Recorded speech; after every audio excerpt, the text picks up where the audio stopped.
আসসালামু আলাইকুম, সবাই কেমন আছেন? আশা করি ভালো আছেন। আমরা রানীগঞ্জ কাপাসিয়ার একটি ইউনিয়ন, রানীগঞ্জ শীতলক্ষা নদীর পাড়ে।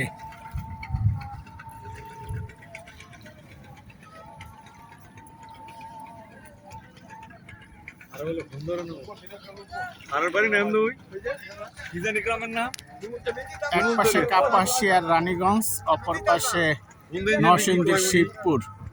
আমার সামনে যেটা পাচ্ছেন এটা নরসিংদীর শিবপুর, আর এই পাশে হলো কাপাসিয়ার রানীগঞ্জ। রানীগঞ্জ একটি ছোট বাজার, অনেক ফলমূল সবজি আপনাদের একটু পরে দেখাবো বাজারটা। রানীগঞ্জ আর অপর পাশে শিবপুর, এর উপর দিয়ে একটি নতুন ব্রিজ নির্মাণ হচ্ছে, ব্রিজের কাজ চলমান। আমরা এখানে ঘুরতে এসেছি, আমাদের স্যারেরাও আমাদের সাথে। স্যার কিছু বলেন। আমরা শীতলক্ষা রানীগঞ্জে এসে খুবই আনন্দ পাইলাম। আমাদের ভ্রমণ ইচ্ছাটা আমাদের পূরণ হলো। এখন তো মেঘাচ্ছন্ন আকাশ, এখন আমাদের আরো বেশি মনোরম পরিবেশটা সুন্দর হচ্ছে, আমরা দেখতে পাচ্ছি। এখন আমরা খেয়াঘাটে আছি, খেয়াঘাটে আমরা জনগণ আসতেছে দেখতেছি। সুন্দর বাজার আছে, রানীগঞ্জ বাজার পাশে। আমাদের স্যার কিছু বলবেন। আমাদের আওলাদ স্যার সুন্দর পরিবেশে দাঁড়িয়ে আছি, গাজীপুর এবং নরসিংদী জেলার মাঝামাঝি। আমাদের পূর্ব দিকে নরসিংদী জেলা এবং পশ্চিম পাশে আমরা দাঁড়িয়ে আছি। এটা রানীগঞ্জ বাজার এবং এটা কাপাসিয়া থানা, গাজীপুর জেলায় পড়ছে। অত্যন্ত সুন্দর মনোরম পরিবেশ, এবং আমাদের হাতের ডান পাশে যেখানে মাঝের চর, এবং যেটা বাংলাদেশের দ্বিতীয় সেন্ট মার্টিন দ্বীপ হিসাবে পরিচিত। ধন্যবাদ স্যারকে। এই যে স্যার যে কথাটা বলছে, এই যে সেন্ট মার্টিনের ন্যায় সুন্দর একটি দ্বীপ, দুই পাশ দিয়ে শীতলক্ষা নদী চলে গেছে।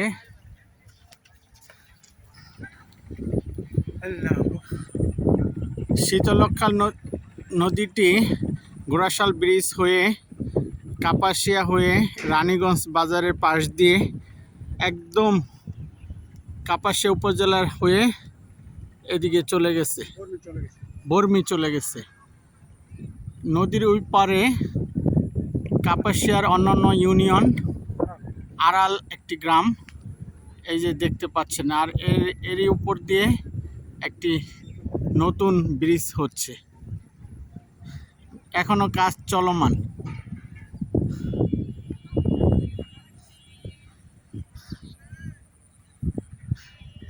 এই যে এটা হলো রানীগঞ্জ গ্রাম, এবং এই পাশে একটা বাজার, এই যে বাজারটি দেখা যায়। আমরা বাজারের ভিতরে ছিলাম, একটু সরে আসছি।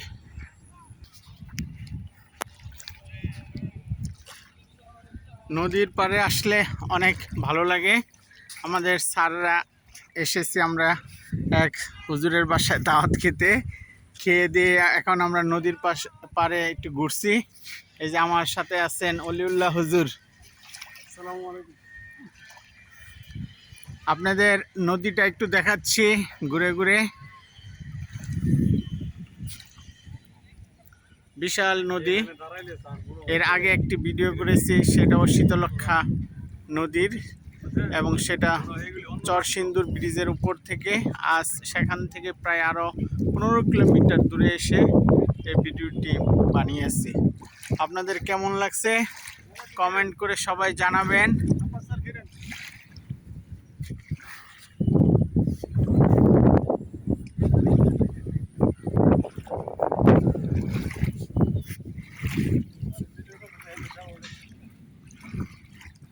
আজ এই পর্যন্তই, সবাই ভালো থাকবেন এ আশা ব্যক্ত করে বিদায় নিচ্ছি। আসসালামু আলাইকুম।